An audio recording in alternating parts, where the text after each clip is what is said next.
Hi my families. இது என்ன வீடியோனா, எங்கே பார்த்தாலும் பச்சை பசேன்னு இருக்கா. இது எதுக்குன்னா, இக்கரைக்கு அக்கறை அப்படிங்கிற பழமொழி உங்களுக்கு எல்லாத்துக்கும் தெரிஞ்சிருக்கும். இப்போது வில்லேஜ் லைஃபாக சிட்டி லைஃபான்னு ஒரு இதுக்காக நான் போட்டிருக்கேன். வில்லேஜில் இருக்கவங்களுக்கு சிட்டி லைஃப் பிடிச்சிருக்கும், சிட்டியில் இருக்கவங்களுக்கு வில்லேஜ் லைஃப் பிடிச்சிருக்கும். ஏன்னா அங்கேருந்து பார்க்கும்போது வில்லேஜ்லேருந்து சிட்டி லைஃப் பார்க்கும்போது நல்லா ஜாலியாக போகிறாங்க, நல்லா ஜாலியாக இருப்பாங்க போல், நம்ம வில்லேஜில் கஷ்டப்படுறோம் அப்படின்னு நமக்கு தோணும். அதே இது சிட்டியில் இருக்கவங்களுக்கு எப்படி தோணுன்னா, வில்லேஜில் பாரு எந்த ஒரு டென்ஷனும் இல்லாமல் அவங்கவுங்க காலையில் வேலைக்கு போகிறாங்களா வர்றாங்களா, அமைதியான லைஃப் வாழ்கிறாங்க அப்படின்ற அவங்களுக்கு தோணும். இதுக்கு தான் இந்த பழமொழி சொன்னேன். அங்கேருந்து பார்க்கும்போது இங்கே நல்லாயிருக்கும், இங்கேருந்து பார்க்கும்போது அங்கே நல்லா இருக்குமோன்னு தோணும். இக்கரைக்கு அக்கறை பச்சை மாதிரி தான் தெரியும். ஆனால் சிட்டி லைஃப்பில் வாழ்கிறவங்களுக்கு அதில் உள்ள கஷ்டம் என்னென்னு அவங்களுக்கு மட்டும்தான் தெரியும். சேம் வில்லேஜ் லைஃப்பில் வாழ்கிறவங்களுக்கு வில்லேஜில் என்னென்ன கஷ்டம் வருதுன்னு அவங்களுக்கு அவங்க கஷ்டம் தெரியும்.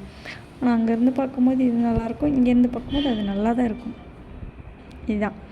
இதாங்க நமக்கு பிடிச்சதை நம்ம செஞ்சுக்கிட்டே இருக்கணுங்க. நமக்கு என்ன சொல்கிறது, நமக்கு பிடிச்ச வாழ்க்கையை நம்ம வாழணும். வாழ்கிறது ஒரு வாழ்க்கை மட்டும்தான். இவன் என்ன நினப்பா, அவன் என்ன நினப்பா, இவன் என்ன நினப்பா, அதெல்லாம் நினைக்கவே கூடாது. உனக்கு பிடிச்சிருக்கா நீ பண்ணு. அது யார் என்ன சொன்னாலும் அதை நீங்கள் கேட்காதீங்க. நம்ம மனசுக்கு நம்ம என்ன பிடிச்சிருக்கோ அதை நம்ம செஞ்சுட்டு போயிட்டே இருக்கணும். ஏன்னா ஒரு லைஃப் தாங்க, அதுக்கப்புறம்லாம் வராது.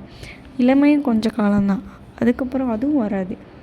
இளமையில் என்னென்ன பண்ணணுமோ இளமையில் பண்ணிடுங்க. வயசானதுக்கப்புறம் நீங்கள் ஜாலியாக ஃபேமிலியோடு ஸ்பெண்ட் பண்ணுங்கள். நல்லா இருக்கிற வரைக்கும் எல்லோரும் எப்போதும் சந்தோஷமாக இருக்கணும். இதை விட்டுட்டோமோ அதை விட்டுட்டோமோன்னு மனசு ஏங்கக்கூடாது. எல்லாமே நம்ம வாழ்கிற வாழ்க்கைக்குள்ளே எல்லாத்தையும் நம்ம ஆசைப்பட்டது எல்லாமே நமக்கு கிடைக்கணும்னு கடவுள்கிட்ட வேண்டிக்கணும். கிடைச்சிரும்ன்ற நம்பிக்கை நம்ம மேலே நம்ம வைக்கணும். ஓகேவாங்க. இதே மாதிரி தர்மிகா குட்டி சேனலில் டெய்லி வீடியோஸ் போடுறேன்.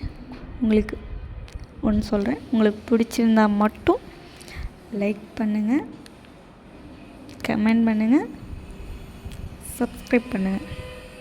இதே மாதிரி நானும் நிறைய வீடியோஸ் போடுறேன். என்னோடய கருத்தெல்லாம் உங்களுக்கும் ஷேர் பண்ணுறேன்.